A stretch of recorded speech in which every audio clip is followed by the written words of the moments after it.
Hey everyone, this is Simran and welcome to IGNOU ई पाठशाला। कैसे हैं आप सब? उम्मीद करती हूँ बहुत अच्छे होंगे और अपने घर में सेफ होंगे और अपनी प्रिपरेशन भी आप रेगुलर बेसिस पे कर रहे होंगे। तो जैसा कि आप लोग जानते हैं, हम यूनिट 6 डिस्कस कर रहे थे, that is international marketing entry decision. और आज हमारी यूनिट का लास्ट पार्ट है, दैट इज पार्ट 4। और आज हम इसमें डिस्कस करेंगे स्ट्रैटेजिक अलायंस और मर्जर्स एंड एक्विजिशन के बारे में। ठीक है, तो अगर आप में से किसी ने पिछली वीडियोस को नहीं देखा है जहाँ पे हमने और एंट्री मोड्स को डिस्कस किया है, तो उसको ज़रूर देख लीजिएगा। मैं उसका लिंक आपको आई बटन में ज़रूर शेयर कर दूंगी। ठीक, और अगर आप मेरे चैनल पे न्यू हैं तो मेरे चैनल को लाइक शेयर सब्सक्राइब करना मत भूलिएगा। बेल आइकन को भी ज़रूर प्रेस कर दिएगा ताकि मैं जब भी वीडियोस को अपलोड करूँ उसका नोटिफिकेशन आपके पास ज़रूर जाए। और अब आप मेरे साथ इंस्टाग्राम और टेलीग्राम पे भी कनेक्ट कर सकते हैं। ठीक है, इंस्टाग्राम के पेज को आप ज़रूर से फॉलो कर लीजिए क्योंकि इग्नू से रिलेटेड जो भी अपडेट्स रहती हैं मैं वहाँ पे रेगुलरली पोस्ट करती रहती हूँ। ठीक, और जहाँ तक रही बात आपकी पीडीएफ की, तो आपकी पीडीएफ अब टेलीग्राम चैनल पे ही मिलेगी, तो इग्नू स्क्वाड को सब्सक्राइब करना मत भूलिएगा। तो चलिए बिना किसी देर के अपने सेशन को स्टार्ट करते हैं। तो आज सबसे पहले हम डिस्कस करेंगे स्ट्रैटेजिक अलायंस के बारे में। So, a strategic alliance is a business arrangement in which two or more firms cooperate for their mutual benefit. Firms may combine their efforts for a variety of purposes, including but not limited to sharing knowledge, expertise, and expenses, as well as to gain entry to new markets or to gain competitive advantage in one. Further, creation of strategic alliance may turn actual or potential competitors into partners working towards a common goal. Use of strategic alliance has become a major tool for business that are internationalizing their operations. Strategic alliance क्या होता है? Basically जब दो या दो से ज़्यादा firm अपने अपने बेनिफिट के लिए एक दूसरे के साथ आती हैं, कोऑपरेट करती हैं, तो उसको कहते हैं हम स्ट्रैटेजिक अलायंस। अब जब दोनों फर्म एक साथ आ रही हैं, एक दूसरे को कोऑपरेट कर रही हैं, तो उनका कहीं ना कहीं कोई फ़ायदा होगा। ठीक, तो ऐसी फर्म्स जिनका कोई कॉमन गोल होता है, वो जब एक साथ एक दूसरे को कोऑपरेट करने को तैयार हो जाते हैं क्योंकि उसमें उनका भी बेनिफिट है और सामने वाली पार्टी का भी बेनिफिट है, तो उसको हम क्या कहते हैं?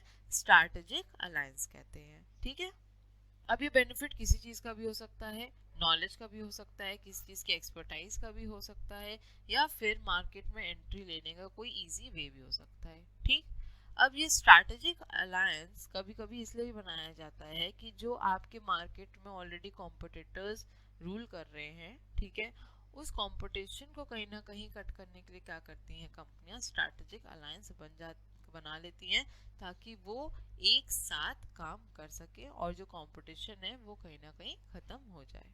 The principal goal of strategic alliance is to minimize risk while maximizing leverage and profits, and for that purpose to find where one or the other company has limitations. In a successful alliance, partners gain access to specific strengths such as sale of technology, finance, distribution, etc.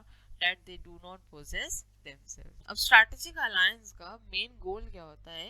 Risk को कम करना, ठीक है, और leverage और profit को maximise करना। Leverage का क्या मतलब होता है कि किसी चीज को बेस्ट यूटिलाइज करना और उसके मैक्सिमम एडवांटेज तक उसे यूज करना। ठीक है, तो कोई भी ऑर्गेनाइजेशन है, अगर स्ट्रैटेजिक अलायंस की भी बात ना करें, अगर हम एक नॉर्मल बिजनेस यूनिट की भी बात करें, तो उसका मेन जो गोल रहता है, एक प्रॉफिट तो रहता ही है, लेकिन वो ये भी कोशिश करता है कि वो अपने रिस्क को कहीं ना कहीं रिड्यूस कर सके और अपने प्रॉफिट्स को इंक्रीज कर सके। राइट, सो स्ट्रैटेजिक अलायंस को बनाने का क्या पर्पस होता है कि जो पार्टनर्स हैं, जो बिजनेस ऑर्गेनाइजेशन जो स्ट्रैटेजिक अलायंस में काम कर रहे हैं, वो ईजिली टेक्नोलॉजीज को और मैं कहूँ नॉलेज को दूसरी ऑर्गेनाइजेशंस के यूज कर सके। ठीक है, चीज़ का उनके पास एक्सपर्टाइज नहीं है, वो चीज़ की एक्सपर्टाइज वो दूसरी फर्म से अवेल करवा सके, एक्सेस कर सके। ठीक है, strategic alliance more than an entry strategy is a competitive strategy. Strategic alliance which enables companies to increase resources, productivity and profitability by avoiding unnecessary fragmentation of resources and duplication of investment and effort. Alliances are growing in popularity and are very conspicuous in such industries as pharmaceuticals, computer, nuclear, telematics, etc., which are characterized by high fixed cost in R&D and manufacturing, high technology and fast changing technology. Now, हमने joint venture में क्या discuss किया था, अगर आपको याद हो, कि जब दो से ज्यादा फर्म और जो कि वो इंडिपेंडेंट यूनिट्स हैं, वो जब एक साथ आ जाती हैं तो क्या बन जाती हैं, सिंगल यूनिट बन जाती हैं और एक साथ काम करती हैं, है ना। यही हमने डिस्कस किया था। और हमने बात किया था कि इसमें इन्वेस्टमेंट की रिक्वायरमेंट बहुत ज़्यादा है, मैनेजमेंट कंट्रोल भी बहुत ज़्यादा है, और रिसोर्सेज की रिक्वायरमेंट भी बहुत ज़्यादा है एक जॉइंट वेंचर को चलाने के लिए, राइट। अब अगर मैं स्ट्रैटेजिक अलायंस की बात करूं तो स्ट्रैटेजिक अलायंस में क्या होता है, जो भी बिजनेस फर्म है, दो या दो से ज़्यादा फर्म अगर स्ट्रैटेजिक अलायंस में आ रही हैं तो वो हमेशा इंडिपेंडेंट यूनिट ही रहती हैं, वो कभी एक सिंगल यूनिट में कन्वर्ट नहीं होती हैं, ठीक। जो भी एक फर्म का काम है वो अपना काम कर रही है, जो दूसरा फर्म का काम है वो अपना काम कर रही है, लेकिन कभी भी ये एक सिंगल यूनिट में फॉर्म नहीं होती हैं। जब ये सिंगल यूनिट में फॉर्म नहीं होती हैं तो इनको अपने रिसोर्सेज को अननेसेसरी ब्लॉक करने की भी जरूरत नहीं होती, जो कि हमने जॉइंट वेंचर में बात किया था कि वहाँ पे इन्वेस्टमेंट भी बहुत ज़्यादा चाहिए, मैनेजमेंट कंट्रोल भी चाहिए, रिसोर्सेज की रिक्वायरमेंट भी बहुत ज़्यादा है। वहीं अगर स्ट्रैटेजिक अलायंस की बात करें तो यहाँ पे रिसोर्सेज को ब्लॉक नहीं किया जाता है, ठीक है। हर फर्म को अपनी नीड्स पता है और अपनी रिस्पॉन्सिबिलिटीज पता है और उसी अकॉर्डिंग अपने रिसोर्सेज को भी पुल डाउन करती हैं, ठीक है। सो आई होप आपको यहाँ तक क्लियर हो गया है। चलते हैं नेक्स्ट स्लाइड पे। नो, अब ये स्ट्रैटेजिक अलायंस भी तीन तरह के होते हैं, ठीक है। एक होता है हमारा टेक्नोलॉजी बेस्ड अलायंस, एक होता है हमारा प्रोडक्शन बेस्ड अलायंस, और एक होता है हमारा डिस्ट्रीब्यूशन बेस्ड अलायंस। तो आई होप ये नाम से ही क्लियर हो रहा है आपको कि अलायंस किस लिए बनाया गया है। कोई अलायंस बनाया जाता है कि टेक्नोलॉजी को उनको यूज करना है, कोई अलायंस इसलिए बनाया जाता है कि प्रोडक्शन में हेल्प चाहिए, और कोई अलायंस इसलिए बनाया जाता है ताकि डिस्ट्रीब्यूशन प्रोडक्ट का इजीली मार्केट में किया जा सके, ठीक है। चलिए अब चलते हैं अपनी नेक्स्ट स्लाइड पे।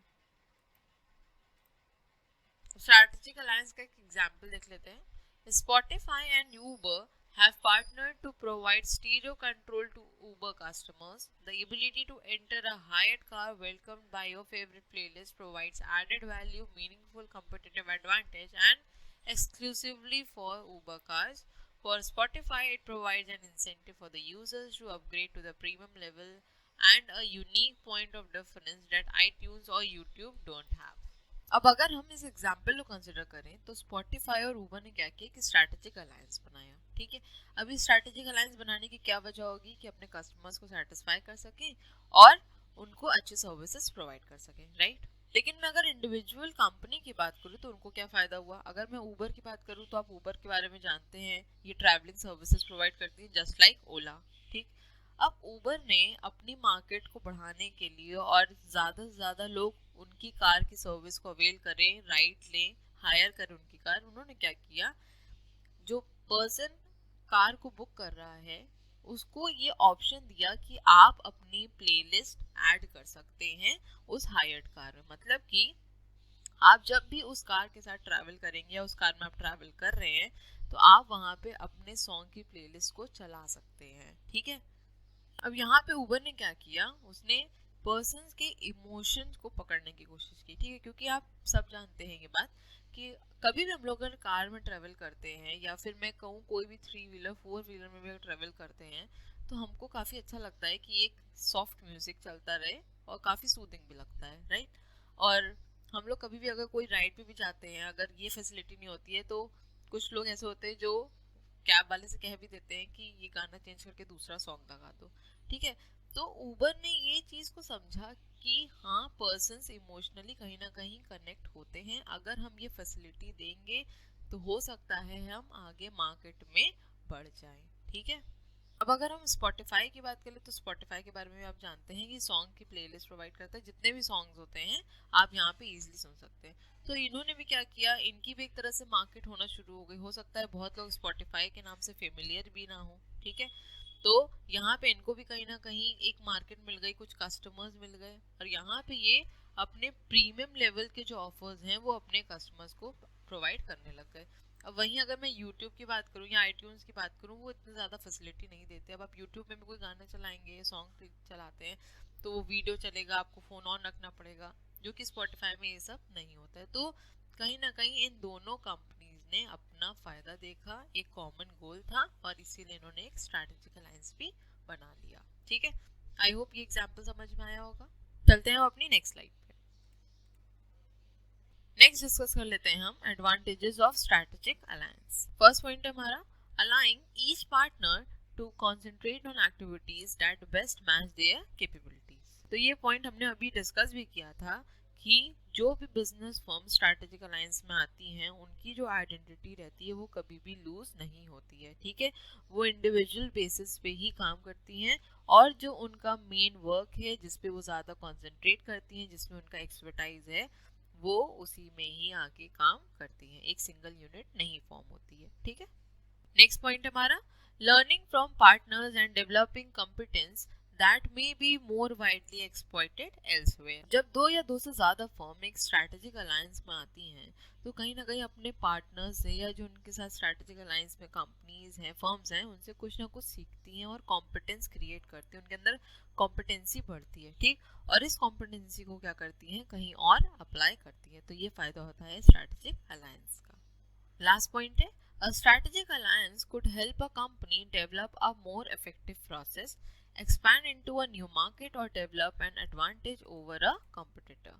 अब जो बिजनेस फर्म मार्केट में सिंगल हैंडली काम कर रही थी, R&D भी खुद कर रही है, मार्केटिंग स्ट्रैटेजीज भी खुद फ्रेम कर रही है, डिस्ट्रीब्यूशन का प्रोसेस भी खुद कर रही है, अगर वही फर्म एक स्ट्रैटेजिक अलायंस में आ जाती है किसी दूसरी फर्म के साथ, तो उसकी ये सारी स्ट्रैटेजीज कहीं ना कहीं एक इफेक्टिव वे में इम्प्लीमेंट हो सकती हैं, हो सकता है जो कि वो खुद अकेले हैंडल नहीं कर पाती, ठीक है। तो ये फ़ायदा होता है हमारे स्ट्रैटेजिक अलायंस का कि मार्केट को एक्सपैंड किया जा सकता है, मार्केटिंग स्ट्रैटेजीज में चेंजेस लाए जा सकते हैं, क्योंकि जब आप खुद सोचते हैं कोई चीज़ और जब आपके साथ कोई और भी आ जाता है और उसकी जो थिंकिंग एबिलिटी होती है वो कहीं ना कहीं आपसे अलग होगी, क्योंकि हर इंसान का सोचने समझने का तरीका अलग होता है, राइट। तो हो सकता है कि जो आप सोच रहे हैं उससे और बेहतर और अच्छा करने की कैपेबिलिटी किसी और फर्म में है, तो ये भी क्या हो जाता है, एक तरह से एडेड एडवांटेज हो जाता है किसी भी फर्म के लिए, राइट। सो आई होप आपको यहाँ तक क्लियर हो गया है। अब चलते हैं अपनी नेक्स्ट स्लाइड पे। नेक्स्ट देख लेते हैं हम लोग डिसएडवांटेजेस ऑफ स्ट्रैटेजिक अलायंस। सबसे पहला पॉइंट है हमारा डीलिंग विद डाइवर्स और कॉन्फ्लिक्टिंग ऑपरेटिंग प्रैक्टिसेस। अब देखिए, जब बिजनेस यूनिट इंडिविजुअली काम कर रही है, इंडिपेंडेंट वे में काम कर रही है, तो कहीं ना कहीं इसमें कॉन्फ्लिक्ट भी अराइज हो सकते हैं, क्योंकि जो भी चीज़ें इम्प्लीमेंट करनी है वो इतनी आसानी से इम्प्लीमेंट नहीं करी जा पाएंगी, राइट।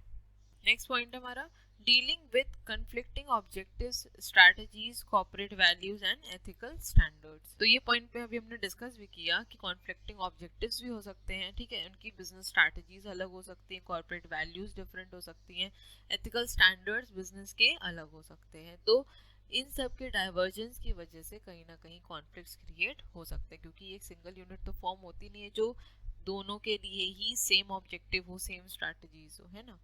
लास्ट पॉइंट हमारा becoming too dependent on another firm for essential expertise over the long term। अब जब स्ट्रैटेजिक अलायंस बना है तो बना इसी पर्पस से था कि जो भी फर्म्स हैं उनके पास अपना अपना एक्सपर्टाइज है और वो दूसरे फर्म्स को इसमें हेल्प कर सकते हैं, लेकिन इसकी वजह से कहीं ना कहीं जो फर्म्स हैं वो एक दूसरे के ऊपर काफ़ी डिपेंडेंट भी हो जाती हैं, ठीक है।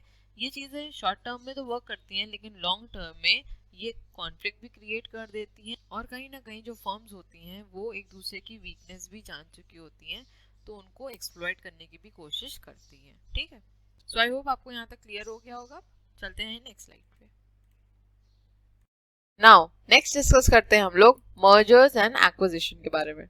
So mergers and acquisition have been an important market entry strategy as well as expansion strategy. A number of Indian companies have used this entry strategy.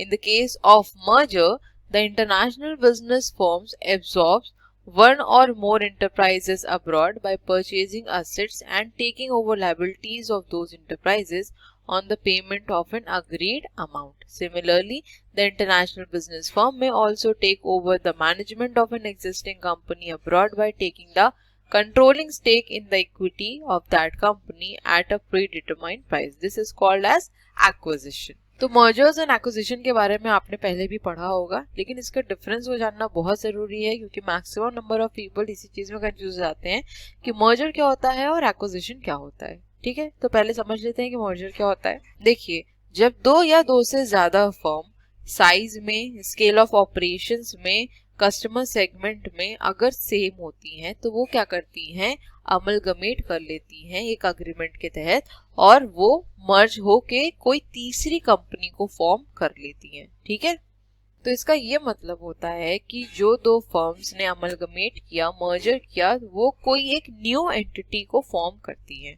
ठीक है, अभी न्यू एंटिटी क्यों फॉर्म की जाती है इसको भी समझिए, ताकि वो मार्केट को इजीली कैप्चर कर सके, मार्केट में अपने आप को एक्सपैंड कर सके। ठीक है, अपनी ऑपरेशनल कॉस्ट को कम कर सके, अपने रेवेन्यू को बढ़ा सके और मार्केट में मैक्सिमम शेयर को कैप्चर कर सके। ठीक है, अब अगर मैं एक्विजिशन की बात करूं तो एक्विजिशन क्या होता है, जब कोई एक फर्म किसी दूसरी फर्म का मैक्सिमम पोर्शन या फिर 50% से ज्यादा उसके स्टॉक्स और उसकी असेट्स को कैप्चर कर लेती है, कंट्रोल में ले लेती है अपने, तो वो क्या कहलाता है, एक्विजिशन। तो यहाँ पे कोई नई कंपनी नहीं फॉर्म होती है, एक कंपनी दूसरी कंपनी को पूरी तरह से एक्वायर कर लेती है। ठीक है, और बिजनेस फर्म्स एक्विजिशन के थ्रू भी फॉरेन मार्केट में इजिली एंट्री ले सकती है, right.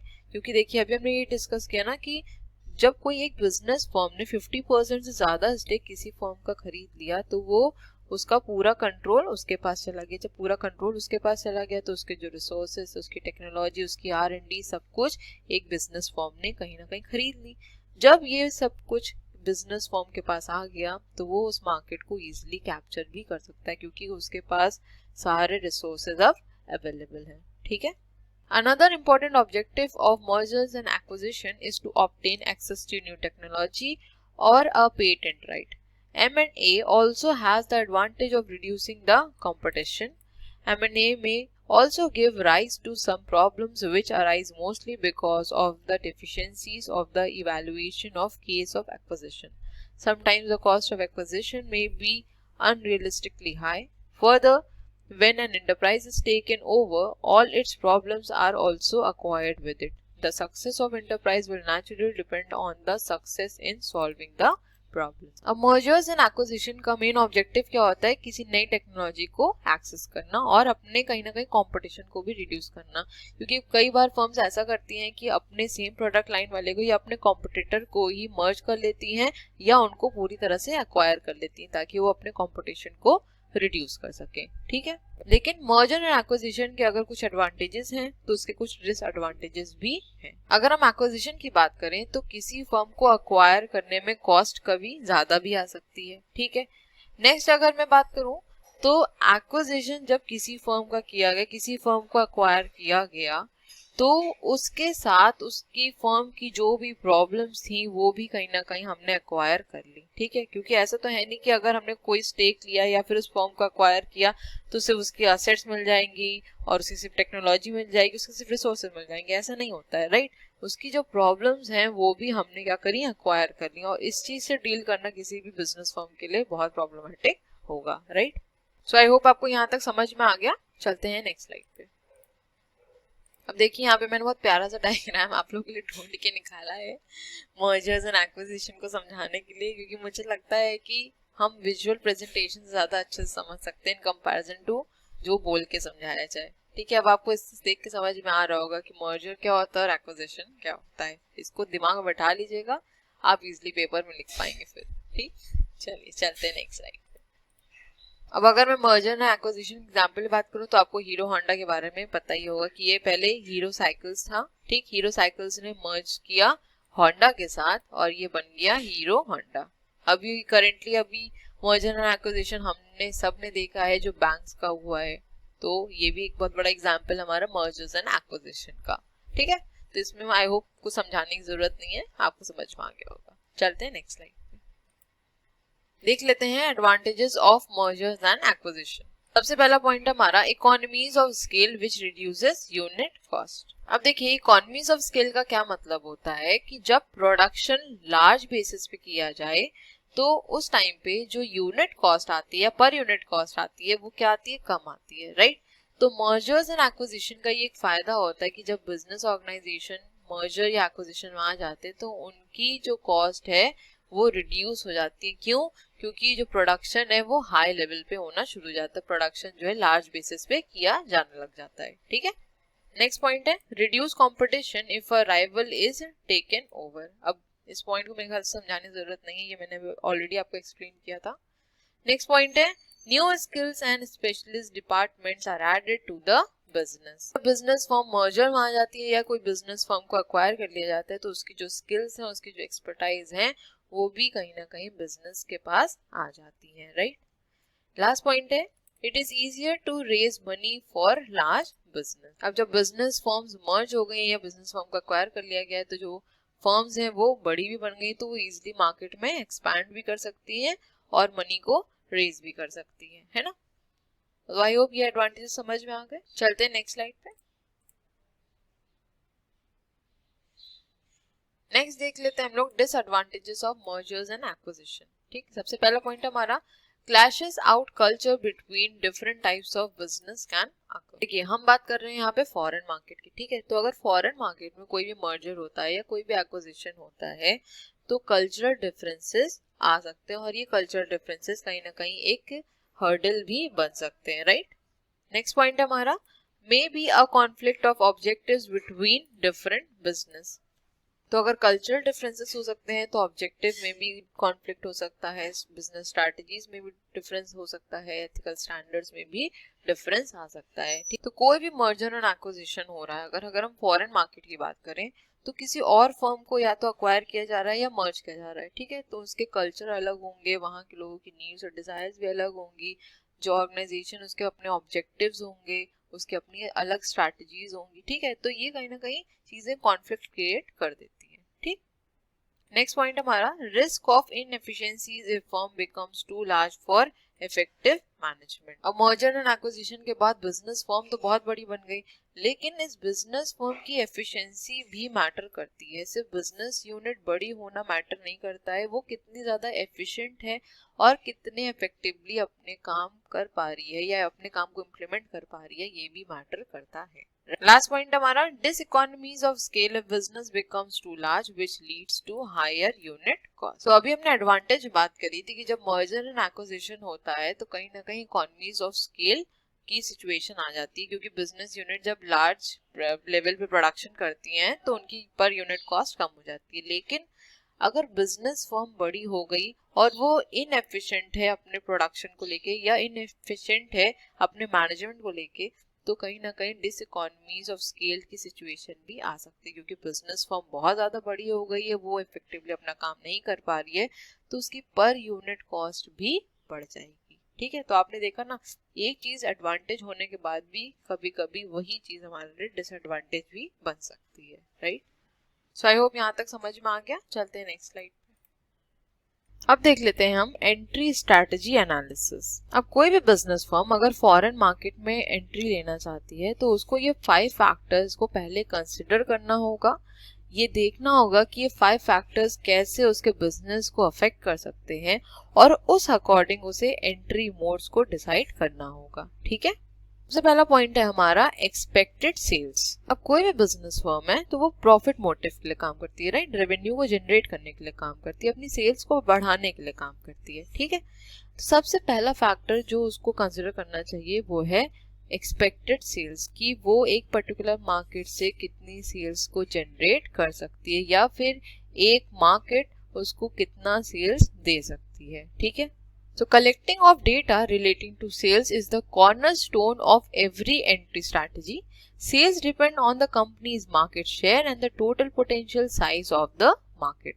The foreign company can influence the market share through a strong marketing mix, which in turn is also dependent on marketing expenditures. The various types of entry strategies also allow a foreign firm to unfold its marketing strategy to varying degrees. Typically, direct or indirect exporting results in lower market presence. This weaker presence may cause a loss of control over exports operations. Also, to some extent, there may be dependence on some independent firms to carry out the company's marketing function. अब कोई भी business firm अगर market में entry लेती है तो उसको सबसे पहले उस मार्केट के बारे में पूरी नॉलेज होनी चाहिए, उस मार्केट का डेटा पूरी तरह से उसको एनालाइज करने की जरूरत है, ठीक।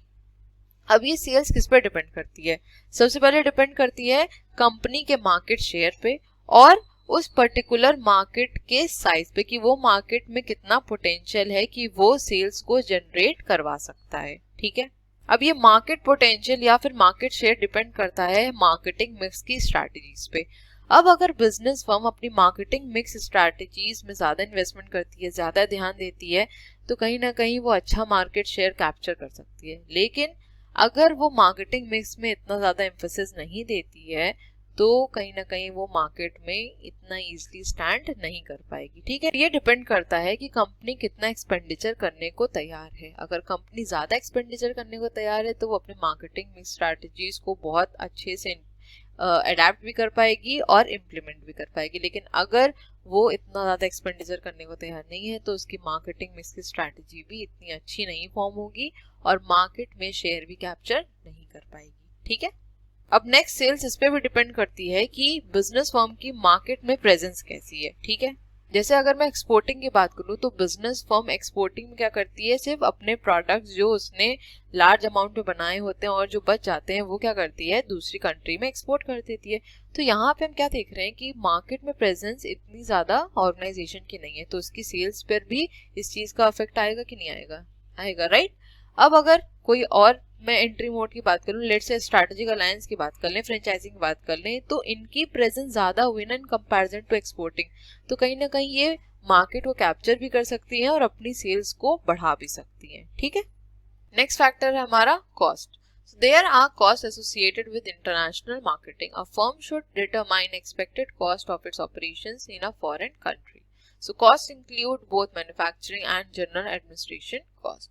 The cost may be of two types, the variable cost and the fixed cost. अब next important factor है हमारा cost का।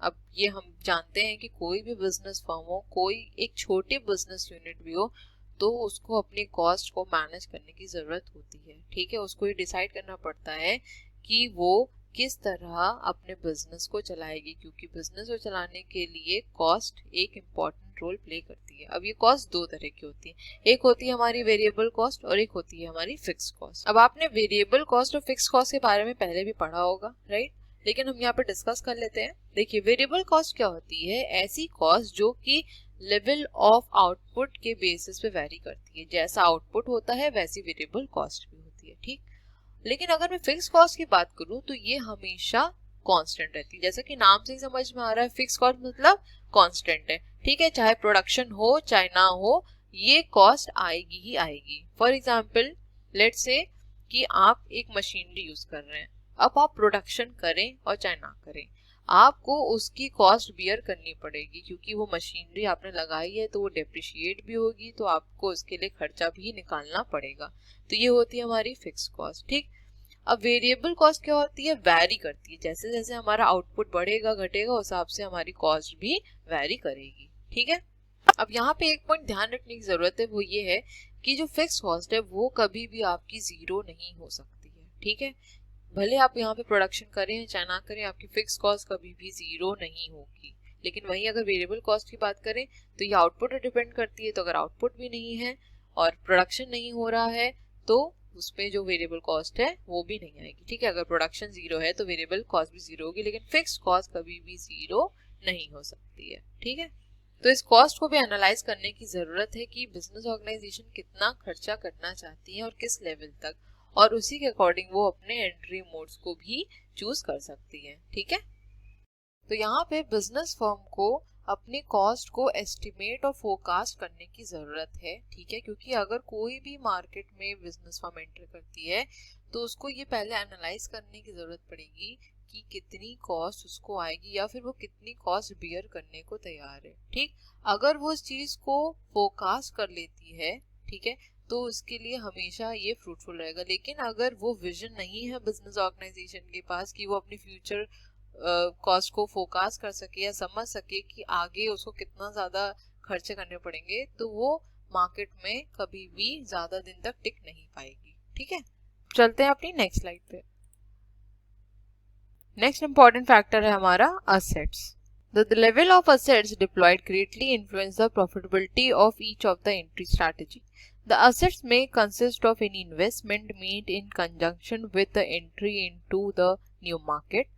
Such investment may comprise working capital in the form of cash, account receivables, inventory. It may include fixed assets, etc., depending on the particular entry strategy chosen. Exporting or sales subsidiaries require an investment in working capital only with little additional fund for fixed facilities.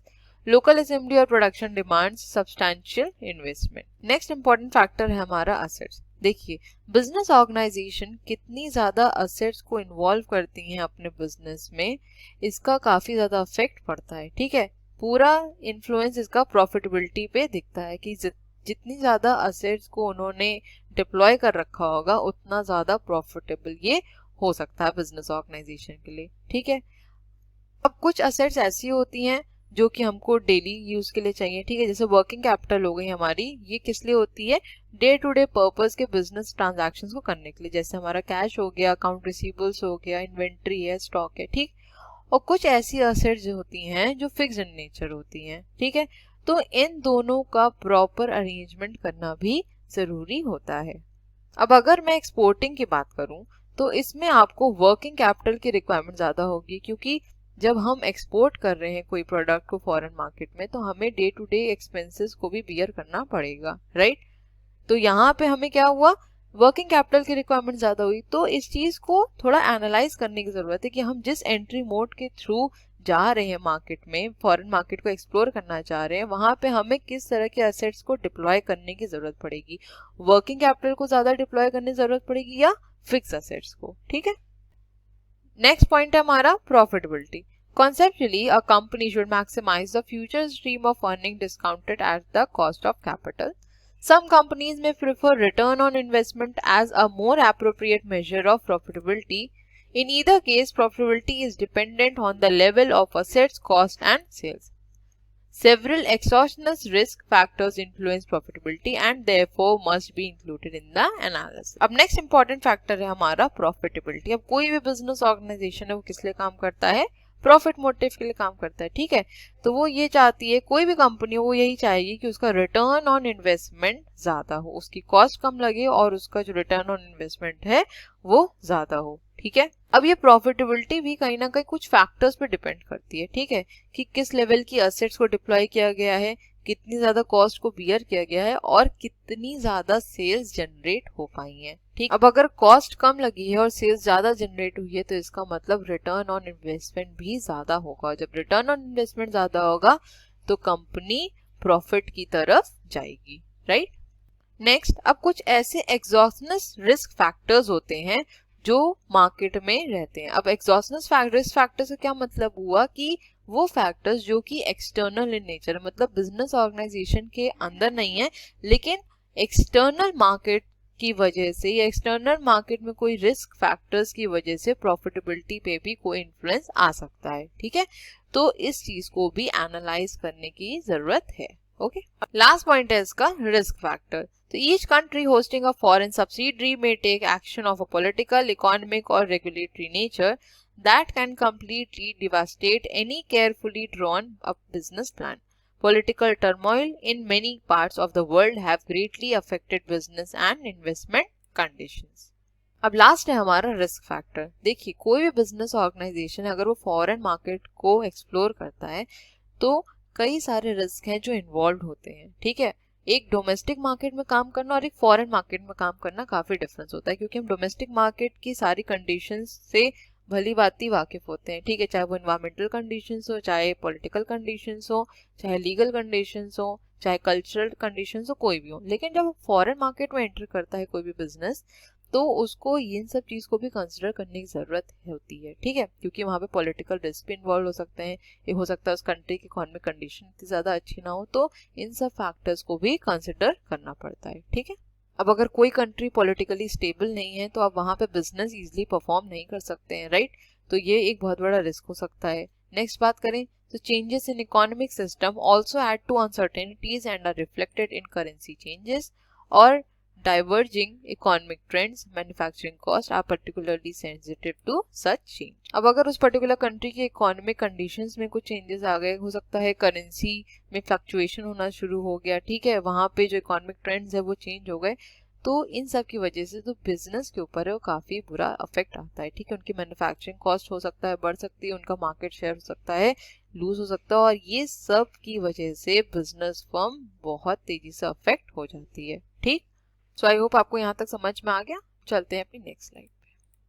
Last topic है हमारा factors affecting entry decision. अब कोई भी market में entry लेने के लिए कौन से फैक्टर्स हैं जो अफेक्ट करते हैं, इसको देख लेते हैं। ठीक, पहला पॉइंट है हमारा number of markets cover. Different entry methods offer different coverage of international markets. To get the kind of international marketed coverage the firm will have to combine different kinds of market entry methods. तो सबसे पहला factor है हमारा number of markets cover, की कितनी market को cover किया गया, कितनी मार्केट को कैप्चर किया गया। ठीक है, फॉर एग्जाम्पल कुछ ऐसी कंट्रीज होती हैं जहां पे फॉरेन कंपनीज को इजीली एंट्री नहीं मिलती है। ठीक है, तो वो लोग वो क्या करती हैं, वो लोकल फर्म्स के साथ कोलैबोरेट करती हैं और तब उस मार्केट में एंट्री लेती हैं। ठीक है, तो वो उस हिसाब से मार्केट को इजीली कैप्चर कर लेती हैं। ठीक है, अब किसी कंट्री में हो सकता है लाइसेंसिंग की फैसिलिटी ना हो या वो लाइसेंसिंग ना करने देती हो, तो लाइसेंसिंग के थ्रू उस मार्केट में एंट्री नहीं ली जा सकती।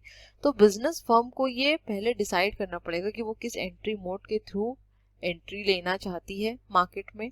ठीक है, फिर उसके बाद ये भी देखने की जरूरत है कि किस तरह वो मार्केट को कैप्चर करेगी। ठीक, नेक्स्ट पॉइंट है हमारा penetration with market covered. Different entry methods offer different penetration, that is quality of coverage. It depends on whether the firm wants access to the whole national market or some part of. अब business firm में जिस market को cover किया वो उस market को कितना ज्यादा पेनिट्रेट कर पा रही है ये भी डिपेंड करता है। पेनिट्रेट का मतलब कि उसको कितना ज्यादा एक्सप्लोर कर पा रही है, कितना ज्यादा एफर्ट डाल पा रही है उस मार्केट को पूरी तरह से कैप्चर करने में। ठीक है, तो अब इस मेथड के थ्रू उसको एनालाइज करने की जरूरत है कि वो मार्केट को कितना ज्यादा कैप्चर करना चाहती है। वो नेशनल मार्केट को कैप्चर करना चाहती है या फिर कुछ पार्ट को, मतलब कि अगर वो नेशनल मार्केट को कवर करना चाहती है तो उसको उस हिसाब से एंट्री मोड को चूज करना पड़ेगा और उस हिसाब से मार्केट को पेनिट्रेट करने की जरूरत है। लेकिन अगर फर्म कुछ पार्ट को ही कवर करना चाहती है तो वो नीश मार्केटिंग को प्रैक्टिस कर सकती है, क्योंकि हमने नीश मार्केटिंग में क्या डिस्कस किया था कि एक पर्टिकुलर सेक्टर को, एक पर्टिकुलर पार्ट को ही वो टारगेट करती है। ठीक है, तो उसको अपनी स्ट्रैटेजीज उस हिसाब से बनाने की जरूरत है और उस हिसाब से उसको मार्केट को कवर करना पड़ेगा। ठीक है, लास्ट पॉइंट है हमारा market feedback available. If it is important for the firm to know what is going on in its foreign market, it must choose an entry mode or entry method that will provide this feedback. Although in general the more direct methods of entry offer better market information, feedback opportunities will depend on how the firm prepares and manages a particular form of market entry. तो last point है हमारा market feedback. अब देखिए कोई भी business organisation है, अगर वो कोई भी मार्केट को एक्सप्लोर करना चाहता है, चाहे मैं कहूँ डोमेस्टिक मार्केट हो और चाहे वो आपकी फॉरेन मार्केट हो, मार्केट का फीडबैक होना बहुत जरूरी है। मार्केट के बारे में पूरी इंफॉर्मेशन होना बहुत जरूरी है। ठीक है, तो अगर बिजनेस ऑर्गेनाइजेशन को ये चीज मैटर करती है कि हाँ उसे मार्केट के बारे में पूरी नॉलेज चाहिए, तो उसको डायरेक्ट मेथड को अडॉप्ट करने की जरूरत है, क्योंकि डायरेक्ट मेथड के ही थ्रू वो मार्केट के बारे में ज्यादा इंफॉर्मेशन निकाल सकता है। ठीक है, और इस फीडबैक के बेसिस पे ही वो अपनी मार्केटिंग स्ट्रैटेजीज को भी फ्रेम कर सकता है। ठीक है, सो आई होप आपको यहाँ तक ही समझ में आ गया होगा। तो यहाँ पे आपका यूनिट 6 और ब्लॉक 2 कंप्लीट हो जाता है। ठीक है, अब हम मिलेंगे अपने नेक्स्ट वीडियो में जहाँ डिस्कस करेंगे नया ब्लॉक और एक नई यूनिट को। ठीक, so thank you so much for watching. Please channel को लाइक शेयर सब्सक्राइब करना मत भूलिएगा। बेल आइकन को भी जरूर प्रेस कर दिएगा ताकि मैं जब भी वीडियोस को अपलोड करूं उसका नोटिफिकेशन आपके पास जरूर जाए। फीडबैक जरूर दीजिएगा कि आपको वीडियोस कैसी लग रही हैं और अगर कुछ इंप्रूवमेंट की जरूरत है तो बिल्कुल बताइएगा। ठीक है, तो चलिए मिलेंगे अपने नेक्स्ट वीडियो में। Till then stay safe, stay healthy, bye bye, take care.